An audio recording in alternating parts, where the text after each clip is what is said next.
अस्सलाम वालेकुम dear students, मैं आपकी टीचर मिस शहज़ादी नज़ीर और आज हम चैप्टर 3 स्टार्ट करने जा रहे हैं बायोडाइवर्सिटी का। मुझे उम्मीद है कि आपने प्रीवियस लेसन ज़रूर याद किया होगा और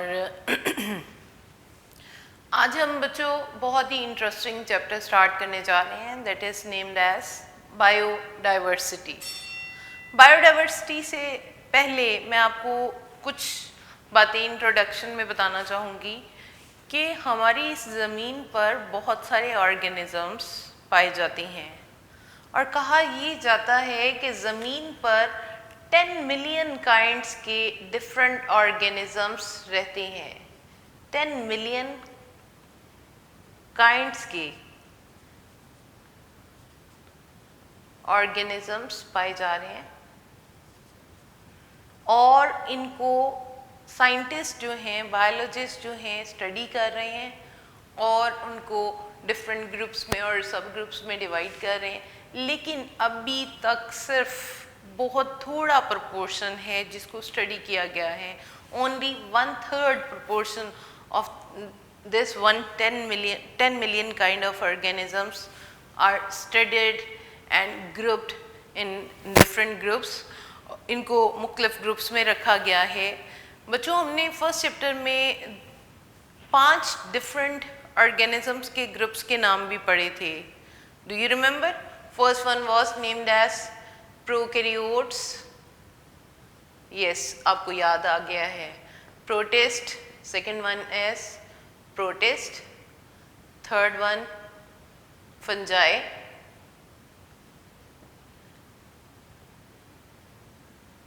फोर्थ वन है प्लांट्स एंड फिफ्थ वन है animals.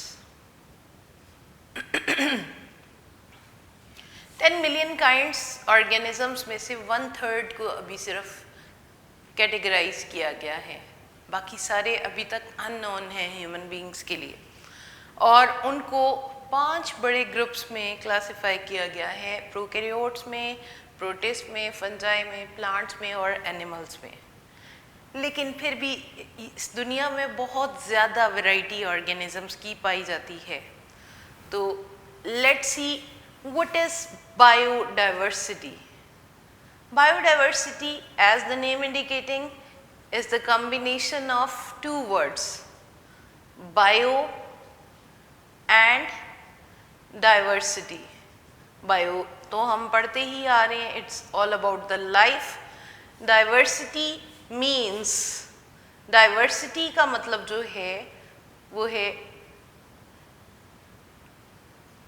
Diversity means variety.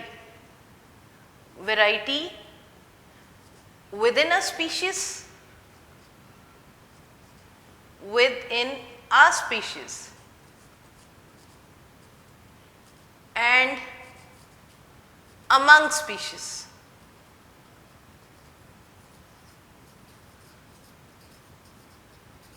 Ji, within a species and among species। एक ही स्पीशीज के अंदर जो ऑर्गेनिजम्स हैं उनमें भी वैरायटी है। लाइक ह्यूमन बींग्स, बहुत कम ह्यूमन बींग्स हैं जिनकी आपस में कोई शक्ल मिलती होगी। आप बाय फीचर ही देख लें कितनी वैरायटी है ह्यूमन बींग्स में। This is the example of the variety within a species and among species. Different species different characters possess करते हैं, सबका अपना अपना लिविंग स्टाइल है, सबकी अपनी स्ट्रक्चर है। तो ये सारी variety, diversity means variety within a species and among species। So biodiversity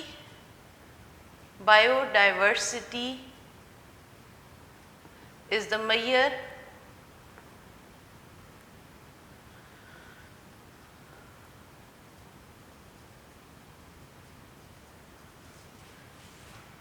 of species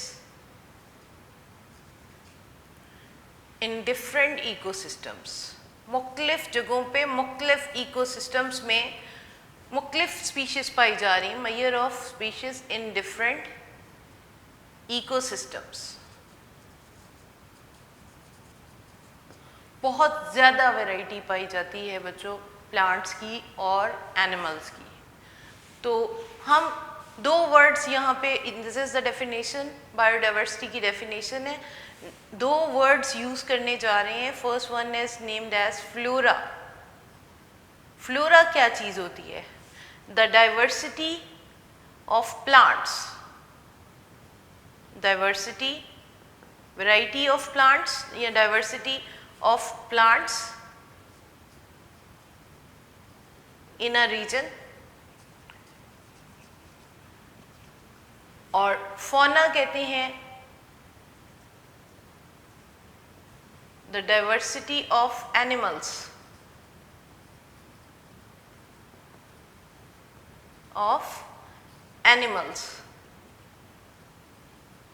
in a reason.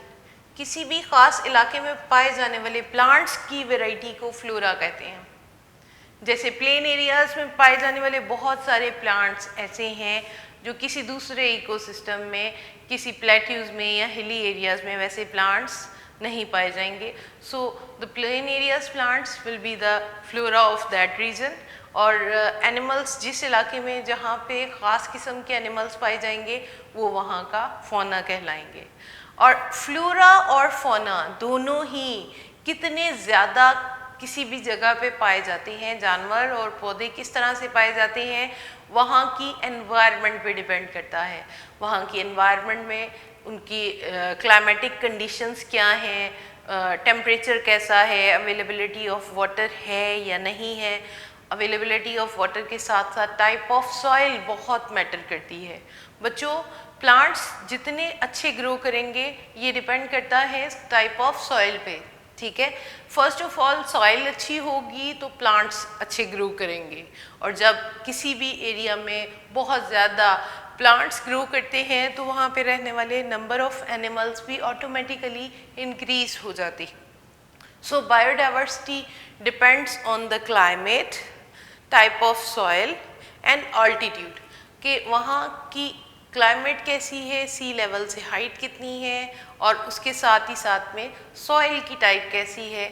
इससे पता चलता है कि वहाँ पर पाए जाने वाले ऑर्गेनिजम्स ज़्यादा होंगे या कम होंगे, ठीक है। फ्लोरा और फौना कहीं पे बहुत ज़्यादा पाया जाता है, कहीं पे बहुत कम होता है। लेट्स सी कि ज़मीन पर किस तरह से, कहाँ पर सबसे ज़्यादा बायोडाइवर्सिटी पाई जाती है। ट्रॉपिक्स वो रीजन है, ट्रॉपिक्स वो रीजन है जहाँ पर बायोडाइवर्सिटी रिचेस्ट है। बायोडाइवर्सिटी फाउंड रिचेस्ट बायोडाइवर्सिटी है, सबसे ज़्यादा बायोडाइवर्सिटी पाई जाती है, ठीक है बच्चों।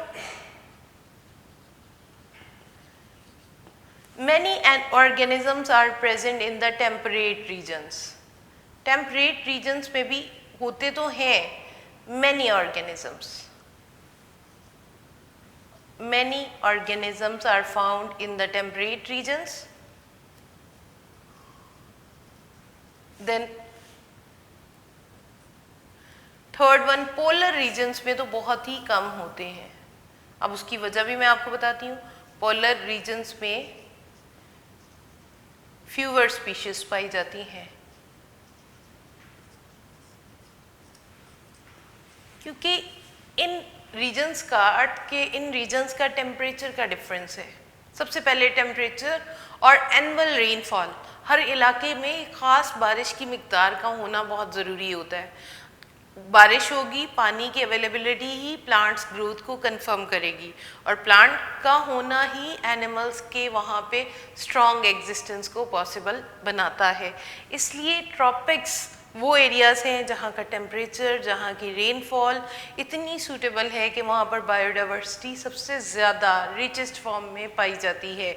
इसके बाद टेम्परेट रीजन्स में भी बहुत सारे ऑर्गेनिजम्स पाए जाते हैं, लेकिन सबसे ज़्यादा इन्हीं एरियाज़ में पाए जा रहे हैं।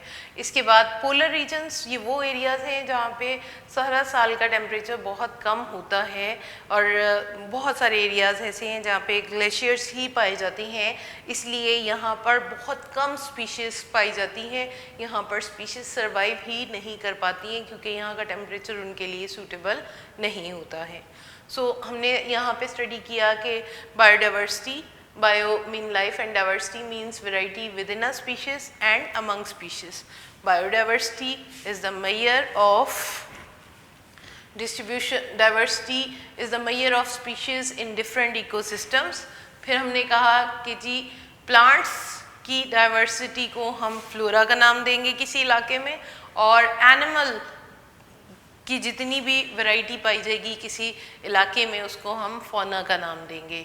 ये बहुत ही छोटी सी दो टर्म्स हैं, दो वर्ड्स में डिफ़ाइन की जा सकती हैं और ये भी डेफिनेशन के तौर पे आती हैं, डिफाइन फ्लोरा एंड फौना। ठीक है, इसके बाद हमने कहा कि बायोडाइवर्सिटी जो है वो तमाम एरियाज़ में एक जैसी नहीं है, इवनली नहीं पाई जाती है, बल्कि it depend on the climatic conditions, availability of type of soil and altitude. फिर हमने ये कहा कि ट्रॉपिक्स में सबसे ज़्यादा ऑर्गेनिजम्स पाए जाते हैं। Many animals are present in temperate regions and fewer are present in the polar regions. अगर हम लाइफ के इब्तदा की, ओरिजिन की बात करते हैं, तो साइंस में अभी तक कुछ कंफर्म कैलकुलेशन नहीं हुई है साइंस में। ठीक है, हम ये कहते हैं कि इस ज़मीन को बने हुए ओरिजिन की बात करते हैं तो वो ये कह रहे हैं कि इस ज़मीन पर जितनी भी ये लाइफ बनी है, जितनी भी ये बायोडाइवर्सिटी कॉम्प्लेक्स फॉर्म में है, इसको बनने में जो टाइम लगा है that is 4 billion years. 4 billion years of evolution के नतीजे में आज लाइफ इतनी स्ट्रॉन्गली इस ज़मीन पर पाई जा रही है। 4 बिलियन ईयर्स के अंदर ये सारी इतनी तब्दीलियाँ आई, इतनी एवोल्यूशन हुई। एवोल्यूशन किसको कहते हैं बच्चों? सडन चेंजेस या जो भी चेंजेस आ रही हैं, सिंपल ऑर्गेनिज्म से कॉम्प्लेक्स ऑर्गेनिजम्स बनते चले जा रहे हैं। तो ये आज लाइफ, चाहे वो प्लांट्स हैं, चाहे वो एनिमल्स हैं, चाहे ह्यूमन बींग्स हैं, ये जिस फॉर्म में भी एग्जिस्ट कर रहे हैं, इनको बनने में साइंसदानों का ये कहना है कि 4 बिलियन ईयर्स ऑफ एवोल्यूशन का टाइम इनको लग गया है इसको बनने में। लाइफ स्टार्ट कहाँ से हुई? साइंस में अभी तक इसके लिए कोई कंफर्मेशन नहीं है। वो कहते हैं 600 मिलियन ईयर्स पहले, 600 मिलियन ईयर्स बिफोर, यहाँ पर लाइफ जो थी वो बहुत ही सिंपल थी। 600 मिलियन ईयर्स पहले यहाँ पर लाइफ किस फॉर्म में थी? या तो सिर्फ बैक्टीरिया थे। बैक्टीरिया ऐसे ऑर्गेनिजम्स हैं जो कि एनारोबिक रेस्पिरेशन करते हैं, जिनको ऑक्सीजन के बगैर सांस लेने की आदत है। ज़्यादातर बैक्टीरिया, कुछ अब तो एरोबिक रेस्पिरेशन वाले भी हैं, और उनके साथ ही साथ में यूनिसेलुलर ऑर्गेनिजम्स पाए जाते थे। तो बच्चों यहाँ पर ये सारे शॉर्ट में क्वेश्चंस आते हैं। Now please mark the definition of biodiversity, flora, difference between flora and fauna. और स्टार्ट में बायोडाइवर्सिटी से पहले उन्होंने बताया है कितने टाइप के ऑर्गेनिजम्स एग्जिस्ट करते हैं। 10 million kinds of organisms inhabit this earth, इस ज़मीन पर रहते हैं। ठीक है, और हमने 5 बड़े ग्रुप्स में इनको रखा है। इसके बाद बायोडाइवर्सिटी की डेफिनेशन मार्क करेंगे और कंप्लीट पैराग्राफ है ये। इसके बाद आप फ्लोरा एंड फौना के लिए एक सेंटेंस को मार्क करेंगे। How biodiversity found on earth, और on which factors biodiversity depends. एक क्वेश्चन है on which factors biodiversity depends, तो आप लिखेंगे biodiversity depends on the climate, altitude and availability of types of soil. उसके बाद किन एरियाज़ में बायोडाइवर्सिटी रिचेस्ट फॉर्म में या फ्यूवर है, ये आप MCQs के लिए भी मार्क करेंगे। और ये MCQs में आ चुका है, biodiversity is found richest in dash. किन एरियाज़ में रिचेस्ट होती है? सबसे ज़्यादा होती है ट्रॉपिक्स में। ठीक है, और many animals are found in the temperate regions, और ये भी MCQ है। और थर्ड वन भी MCQ है, fewer species are present in these regions. 4 regions given हो तो यू मस्ट रिमेंबर कि पोलर रीजन्स में वहाँ का टेम्परेचर और वहाँ की कंडीशंस ऐसी नहीं है कि ऑर्गेनिजम्स वहाँ पे सरवाइव करें, इसलिए बहुत कम ऑर्गेनिजम्स वहाँ पर पाए जाते हैं। लास्ट आप हेडिंग देंगे ओरिजिन ऑफ लाइफ की, ज़िंदगी का आगाज़ कब से हुआ है। तो यहाँ पर हमने देखा कि दो टाइमलाइन उन्होंने दी हैं। एक तो ये कह रहे हैं कि इस कॉम्प्लेक्स लाइफ को बनने में कितना टाइम लगा, 4 billion years. 4 billion years of evolution के नतीजे में आज लाइफ जितनी भी कॉम्प्लेक्स है उसको वजूद में आने में ये टाइम लगा। और उसके बाद वो ये कह रहे हैं कि 600 मिलियन ईयर्स बिफोर यहाँ पर कुछ भी नहीं था सिवाय यूनिसेलुलर ऑर्गेनिजम्स के और बैक्टीरिया के। यानी 600 मिलियन साल पहले यहाँ पे सिर्फ और सिर्फ यूनिसेलुलर ऑर्गेनिजम्स थे और बैक्टीरिया थे जो यहाँ पर रहते थे। उसके बाद ये लाइफ आहिस्ता आहिस्ता डेवलप होना शुरू हुई थी। नेक्स्ट हमारा टॉपिक है, छोटा सा इसी से रिलेटेड है बच्चों, बायोडाइवर्सिटी से। Next one is importance of biodiversity. Biodiversity कैसे इम्पॉर्टेंट हो सकती है? सबसे पहले आप देखें, बायोडाइवर्सिटी जब वर्ड जैसे ही आ गया तो हमारे जहन में फ़ौरन आ गया प्लांट्स और एनिमल्स। तो it is the source of food. सबसे पहला जो पॉइंट है इसकी इम्पोर्टेंस में, that is source of food. चाहे वो प्लांट्स हैं चाहे वो एनिमल्स हैं, both are the source of food. Green plants photosynthesis के ज़रिए से फूड तैयार करते हैं और बहुत सारे एनिमल्स उनको खाते हैं, फिर उन्हीं एनिमल्स को बहुत सारे दूसरे एनिमल्स और ह्यूमन बींग्स खाते हैं। So in this way biodiversity is the source of food. इसके बाद बेटे it is also the source of drugs. Drugs वो तमाम मेडिसिन्स जो मुख्तलिफ प्रॉब्लम्स के लिए यूज़ की जाती हैं और जो ट्रीटमेंट के लिए, क्योर ऑफ डिजीज़ के लिए यूज़ होती हैं, उनको हम बहुत सारे प्लांट्स से लेते हैं। और याद रखिएगा प्लांट्स के साथ साथ एनिमल बॉडी से भी बहुत सारी मेडिसिन्स बनाई जाती हैं। और प्लांट्स में जैसे आपने नाम सुना होगा मॉर्फिन और निकोटीन जैसी मेडिसिन्स हैं जो प्लांट्स से ली जा रही हैं। एनिमल्स में से उनके हार्मोन्स लिए जाते हैं और ग्लैंडुलर प्रोडक्ट्स होते हैं और बॉडी पार्ट्स लिए जाते हैं और उनसे डिफरेंट मेडिसिन्स को तैयार किया जाता है। इसके अलावा बिल्डिंग मटेरियल है। बिल्डिंग मटेरियल भी यहाँ पर बहुत सारा ऐसा है जो कि बायोडाइवर्सिटी से लिया जा रहा है। उसकी सबसे बड़ी एग्जांपल वुड है, बिल्डिंग मटेरियल है। उसके बाद एडहेसिव्स हैं। एडहेसिव्स जिनमें रेजन्स, गम्स, ये डिफरेंट इंडस्ट्रियल प्रोडक्ट्स हैं। एडहेसिव्स, रेजन्स, गम्स, ये क्या है? इंडस्ट्रियल प्रोडक्ट्स हैं।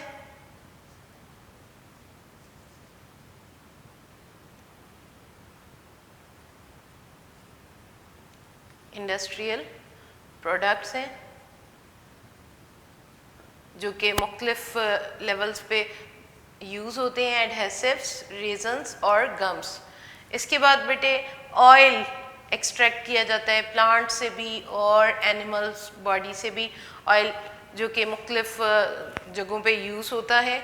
इसके अलावा food, drugs, building material, industrial material के अलावा यही बायोडाइवर्सिटी हमारे इकोसिस्टम को मेंटेन रखने में और बनाने में भी इन्वॉल्व है, in making and maintaining the environment और ecosystem. Making and maintaining, making and maintaining ecosystem. Ecosystems को बनाने में इन्हीं ऑर्गेनिजम्स का रोल है। इकोसिस्टम्स आप देखते हैं कि लाइफ जो है कहीं पे पानी में पाई जाती है, कहीं फ्रेश वाटर में है, पानी ही की अगर को एलेबोरेट करते हैं वाटर लाइफ को, तो कहीं पे फ्रेश वाटर में है और कहीं पे सॉल्टेड यानी सी वाटर में भी लाइफ बहुत ही फुल एक फॉर्म में पाई जाती है। तो इस तरह से डिफरेंट टाइप के इकोसिस्टम्स स्टैब्लिश होते हैं और रिसाइकलिंग ऑफ न्यूट्रिएंट्स में भी हेल्प करती है बायोडाइवर्सिटी। रिसाइकलिंग ऑफ न्यूट्रिएंट्स ये क्या चीज़ है? आपने बच्चों प्रीवियस क्लासेस में देखा होगा कि स्टडी किए होंगे water cycle, carbon cycle, nitrogen cycle. Organisms के अंदर ये कुछ मटेरियल्स होते हैं जो वो एनवायरनमेंट से लेते हैं, उसको यूज़ करते हैं और फिर एट द एंड वो दोबारा से एनवायरनमेंट में उसको आफ्टर देयर डेथ वो एनवायरनमेंट में वो मटेरियल दोबारा से चले जाते हैं। और बायोडाइवर्सिटी ही इन मटेरियल्स को, इन न्यूट्रिएंट्स को रिसाइकल करती है, जिससे कि कोई भी केमिकल या कोई भी न्यूट्रिएंट्स जो हैं ना ही एनवायरनमेंट में ज़्यादा हो पाते हैं और ना ही ऑर्गेनिजम्स ज़्यादा टाइम तक उसको यूज़ कर पाते हैं, और इस तरह से एक बैलेंस फॉर्म में इकोसिस्टम स्टैब्लिश रहते हैं। So all these are the points which we discussed in the importance of biodiversity. Recall them. Biodiversity is the source of food. Drugs का बहुत बड़ा source है. इसके बाद building materials हैं, then industrial materials हैं like adhesives, resins, gums, oils extract किए जाते हैं from some seeds of plants and from animals. उसके बाद making and maintaining of ecosystems. Ecosystems को बनाते हैं और इकोसिस्टम्स को स्टेब्लिश रखने में भी बायोडाइवर्सिटी का रोल है। याद रखिएगा, किसी भी एरिया में प्लांट्स हैं, एनिमल्स हैं, तो वहाँ पे एक कोऑर्डिनेशन डेवलप हो जाएगी, एक इंटरेक्शन डेवलप होगी और उससे जो सिस्टम बन जाएगा दैट इज़ इकोसिस्टम। ठीक है, और मेकिंग और मेंटेनिंग ऑफ इकोसिस्टम के साथ साथ recycling of nutrients from atmosphere to organisms and organisms to atmosphere। इस तरह से materials जो हैं वो exchange भी होते रहेंगे और किसी भी चीज़ के environment में कमी या ज़्यादती नहीं होगी। ठीक है जी। next है हमारे पास classification।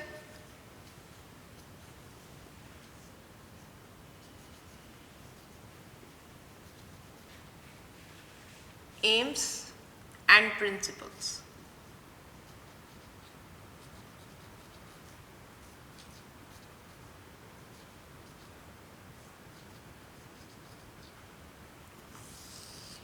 बच्चों अभी मैंने आपको बताया कि 10 मिलियन काइंड्स के ऑर्गेनिजम्स इस ज़मीन पर पाए जाते हैं। 10 मिलियन काइंड्स में से बायोलॉजिस्ट ने 1.5 मिलियन एनिमल्स को स्टडी कर लिया है। 1.5 मिलियन एनिमल्स को स्टडी करके उनके फीचर्स के बारे में जान लिया है और उनको कैटेगराइज कर लिया है डिफरेंट ग्रुप्स में। इसी तरह से 0.5 मिलियन प्लांट्स हैं जिनको अभी तक स्टडी कर लिया गया है इस ज़मीन पर जो पाए जा रहे हैं। 1.5 million animals, please underline this for MCQs also.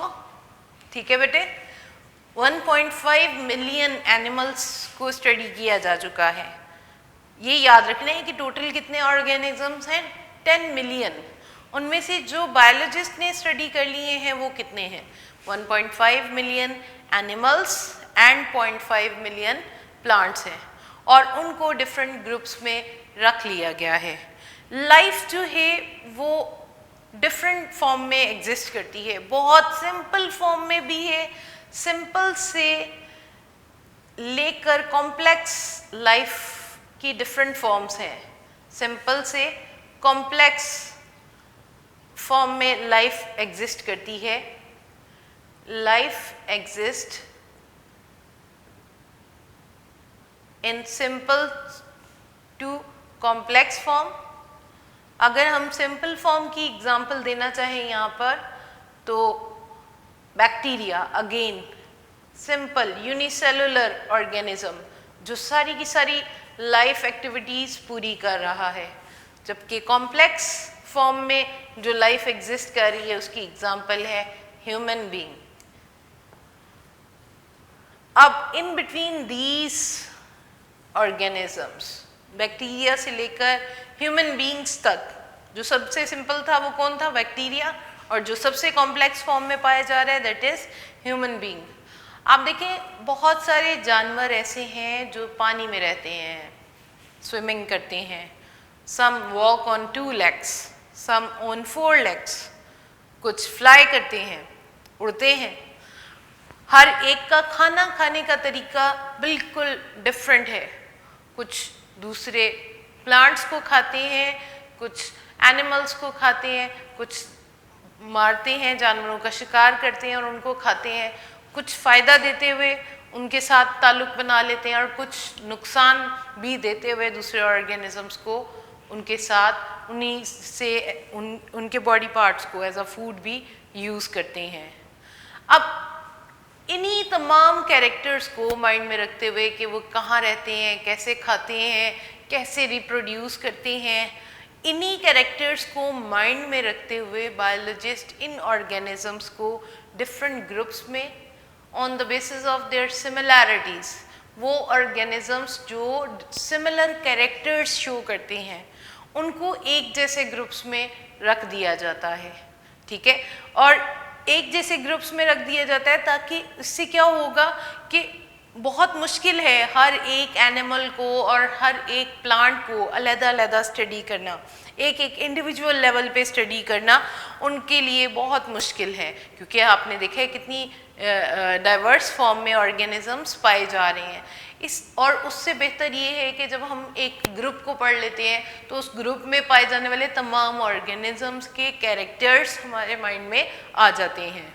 इसलिए साइंटिस्ट, बायोलॉजिस्ट क्या करते हैं, ऑर्गेनिजम्स को डिफरेंट ग्रुप्स में रखते हैं on the basis of their similarities, characters की बेस पे, और ऐसे कैरेक्टर्स जो सिमिलर होते हैं उसकी बेस पर क्लासिफाई करते हैं इनटू डिफरेंट ग्रुप्स एंड सब ग्रुप्स।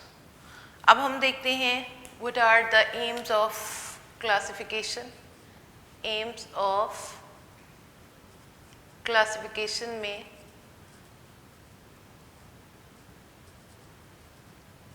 सबसे पहले हम देख लेते हैं टेक्सोनोमी। अगेन बच्चों हम ये ब्रांचेस में भी पढ़ चुके हैं taxonomy. Yes, taxonomy is the branch of biology in which we study the classification of organisms. Taxonomy is the branch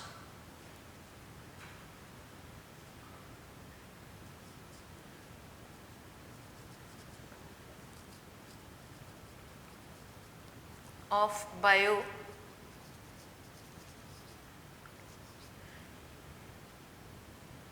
in which we study organisms.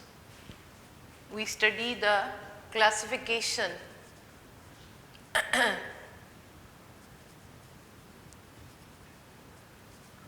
classification of organisms into groups and subgroups. And subgroups.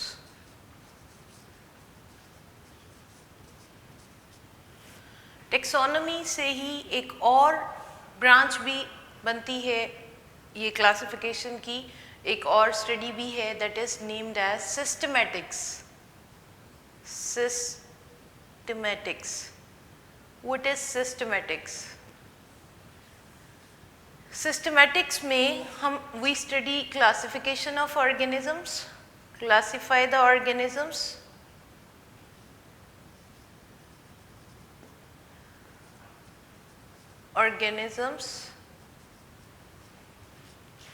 and into groups and subgroups and traces their evolutionary history. Very important point. Evolutionary history. जी बच्चों, जब हम discuss करेंगे taxonomy को, तो this is the branch of biology in which we study the classification of organisms into groups and सब groups. हम उनके जो कैरेक्टर्स सेम होंगे उनकी बेस पे उनको ग्रुप्स में रख देंगे। सिस्टमेटिक्स में हम क्या करते हैं, ऑर्गेनिजम्स को क्लासिफाई करने के साथ साथ ग्रुप्स में और सब ग्रुप्स में रखने के साथ साथ हम उनके एवोल्यूशनरी हिस्ट्री भी ट्रेस करेंगे। ट्रेसेस देयर एवोल्यूशनरी हिस्ट्री कि पास्ट में उन्हीं ऑर्गेनिजम्स जिनको अब हम क्लासिफाई कर रहे हैं, पास्ट में इन्हीं ऑर्गेनिजम्स के एंसेस्टर्स क्या कैरेक्टर्स पोजेस करते थे और वक्त गुजरने के साथ साथ क्या चेंजेस इनमें आ चुकी हैं। एवोल्यूशनरी हिस्ट्री को भी हम स्टडी करते हैं। सो यहाँ पर क्लासिफाई करने का, ऑर्गेनिजम्स को क्लासिफाई करने के दो अहम एम्स हैं। एम्स आपने ये भी बहुत यहीं पे मार्क कर लेने हैं। There are two aims of classification. First one है to study the organisms characteristics which are similar और वो characters जो different हैं। Similar characters to study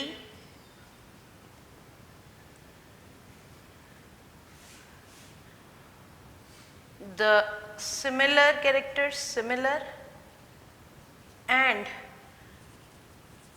different characters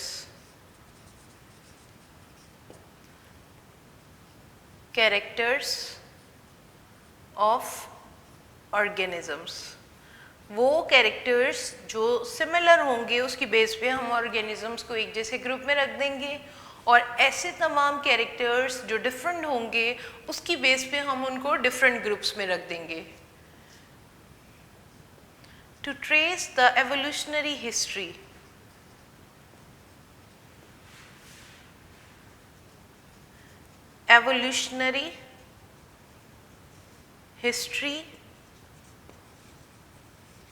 of organisms।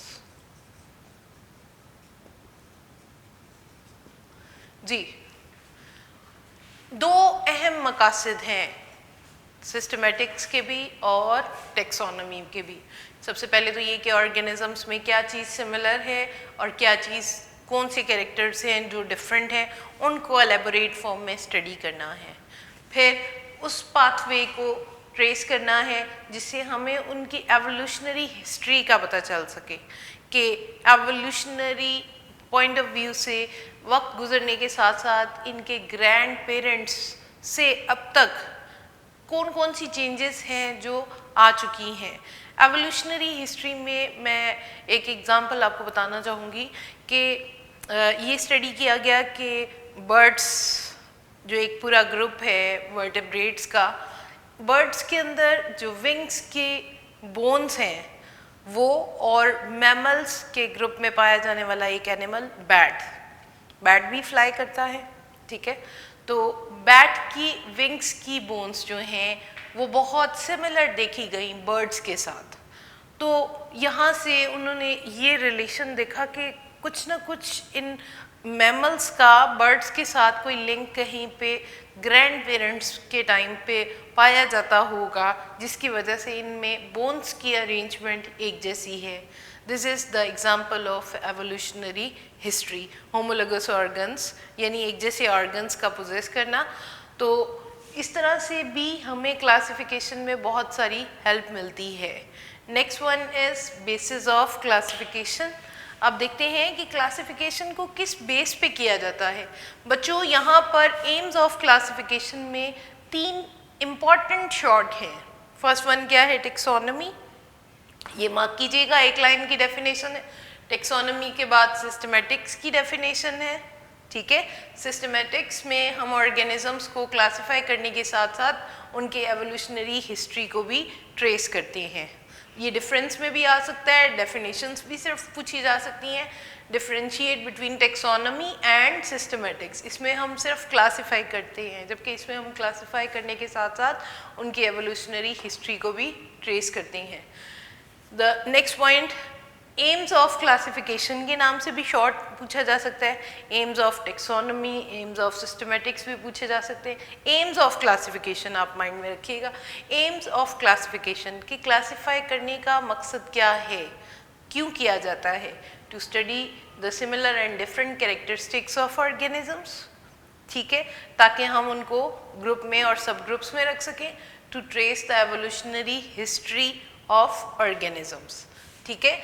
इसके बाद बेटे हम पढ़ेंगे बेसिस ऑफ क्लासिफिकेशन।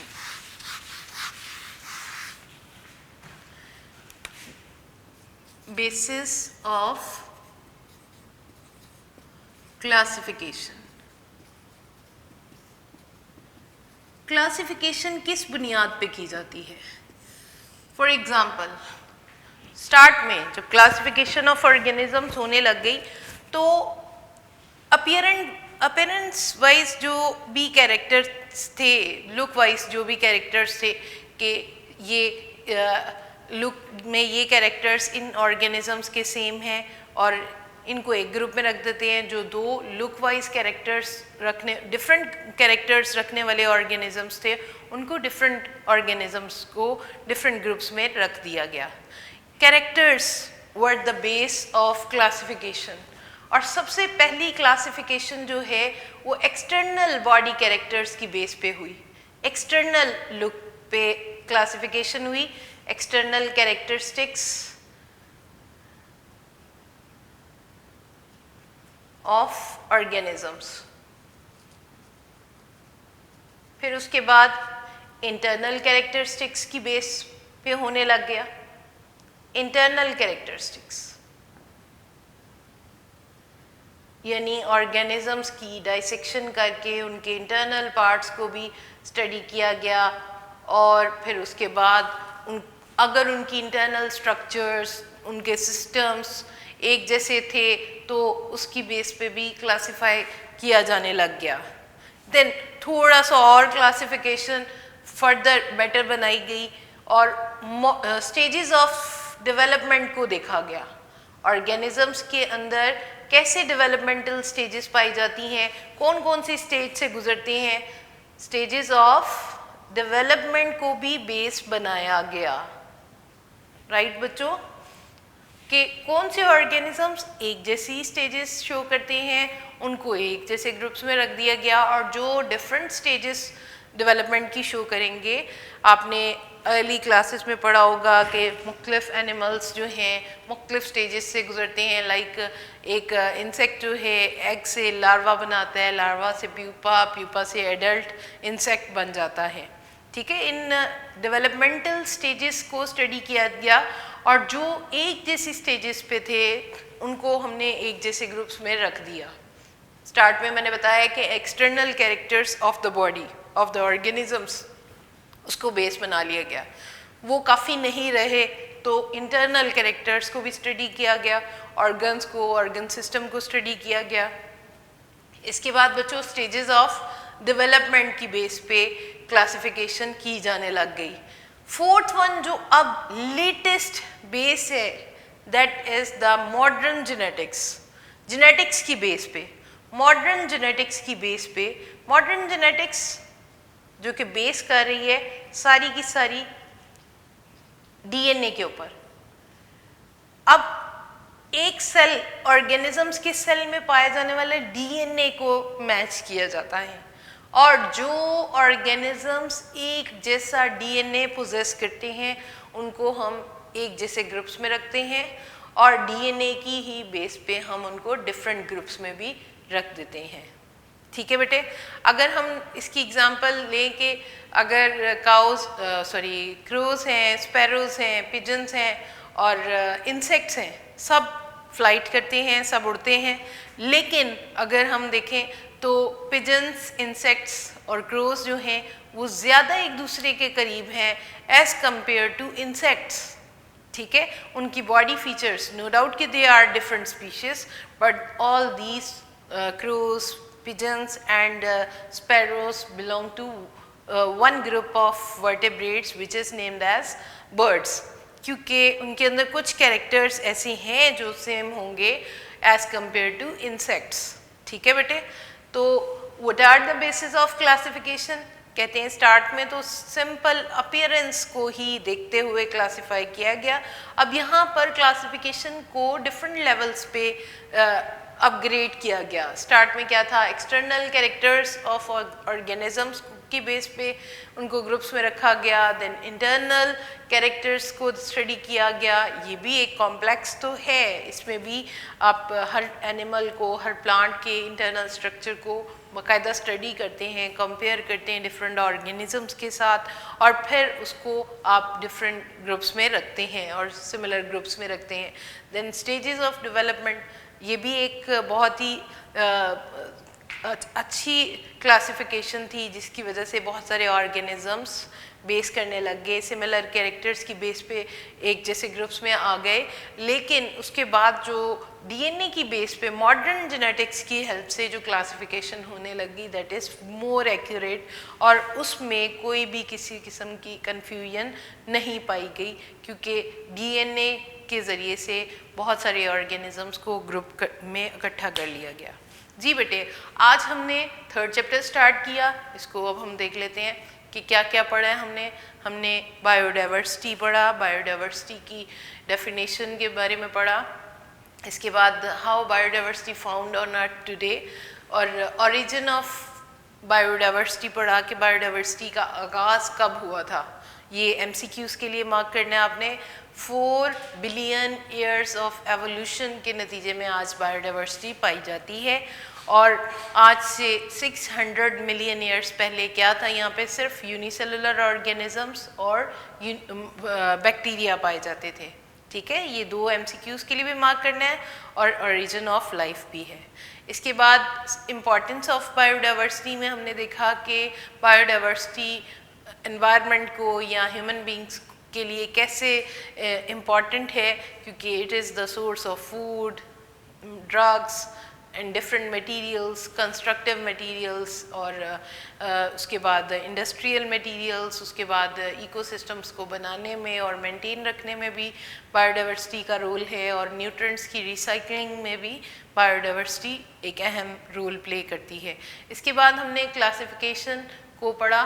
क्लासिफिकेशन किस बेस पे की जा रही है, और क्लासिफिकेशन क्योंकि ऑर्गेनिजम्स बहुत ज़्यादा कॉम्प्लेक्स फॉर्म में, सिंपल से कॉम्प्लेक्स में बहुत सारी फॉर्म्स में एग्जिस्ट करते हैं, और हमने ये भी देखा कि 1.5 मिलियन एनिमल्स और 0.5 मिलियन प्लांट्स हैं जिनको कैटेगराइज कर लिया है बायोलॉजिस्ट ने डिफरेंट ग्रुप्स में, उनके कैरेक्टर्स की बेस पे, उनकी सिमिलैरिटीज़ और डिफरेंसेस की बेस पे उनको डिफरेंट ग्रुप्स में रखा गया है।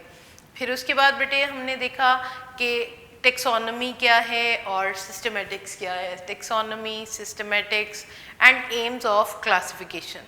ठीक है, ये 3 तो थे शॉर्ट। उसके बाद हमने बेसिस ऑफ क्लासिफिकेशन में देखा कि क्लासिफिकेशन को किस तरह से किया जा रहा है।